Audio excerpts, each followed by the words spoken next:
Você já ouviu a expressão Revolução Verde? A Revolução Verde foi um movimento de modernização da agricultura que começou no meio do século XX. O objetivo era aumentar a produção de alimentos e reduzir a fome. Ela foi uma expressão criada pelo Banco Mundial para designar sucessos agrícolas espetaculares no México, Índia, Paquistão e tantos outros países.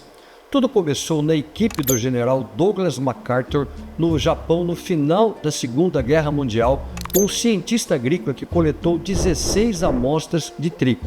E por que o trigo? Porque o trigo é uma das alimentações básicas de toda a população no mundo. Como você está vendo aqui, por exemplo, no caso da Ucrânia, o azul representa o céu da Ucrânia e o amarelo da bandeira da Ucrânia significa o trigo.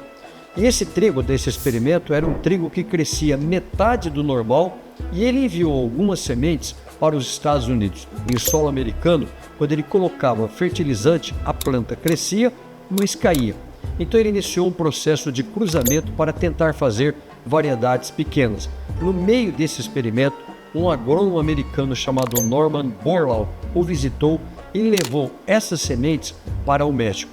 Com o trabalho de Borlaug, em poucos anos, ele criou uma variedade que produzia 3 vezes mais. Em 1963, 95% do trigo do México era da variedade de Borlaug e a safra de trigo era 6 vezes maior do que quando Borlaug pôs os pés no México pela primeira vez. Com esse sucesso, no mesmo ano, Borlaug mudou-se para a Índia e o Paquistão, países que enfrentavam uma severa escassez de comida. Borlaug ordenou que 35 caminhões dessas sementes fossem levados do México para Los Angeles e de lá para esses países.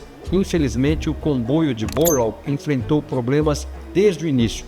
Foi detido pela polícia mexicana, bloqueado na fronteira com os Estados Unidos devido à proibição de importação de sementes e foi paralisado por distúrbios raciais que obstruíram o porto de Los Angeles. Depois, os pesquisadores locais, ciumentos, deliberadamente subfertilizaram os canteiros experimentais. Pior, antes que as sementes chegassem ao subcontinente, os monopólios do Estado indiano começaram a fazer lobby contra o carregamento de Borlaug e depois que se chegou à terra, descobriu-se que metade das sementes haviam sido mortas devido à fumigação excessiva na alfândega. Se isso não bastasse, Borlaug ficou sabendo que o governo indiano estava planejando recusar as importações de fertilizantes, pois queriam construir a sua indústria doméstica de fertilizantes. Pior, os monopólios estatais indianos de grãos pressionaram contra as sementes, dizendo que elas eram suscetíveis às pragas.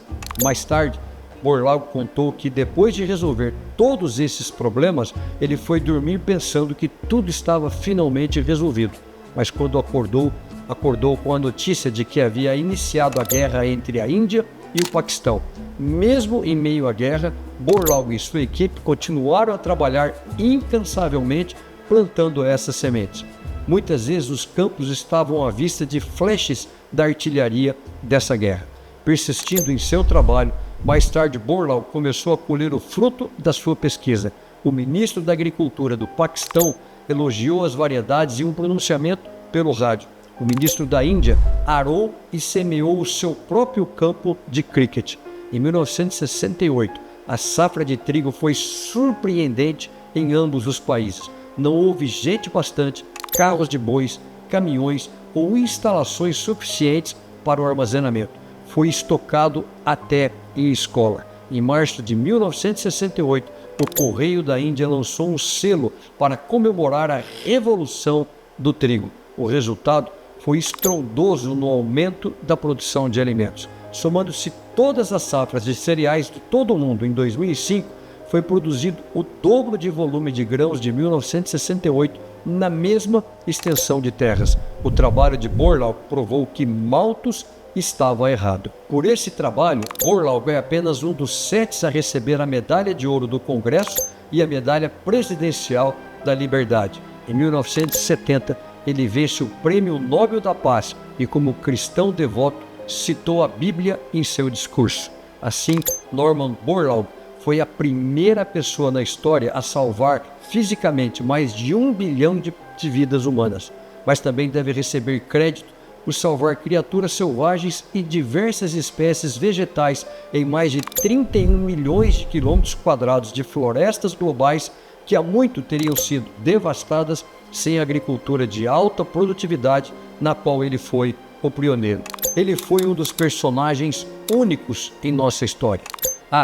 Para os brasileiros, o pai da Revolução Verde deixou uma mensagem: a recuperação do Cerrado brasileiro, transformando terras fracas em solos férteis, é o maior acontecimento na história da agricultura do século XX.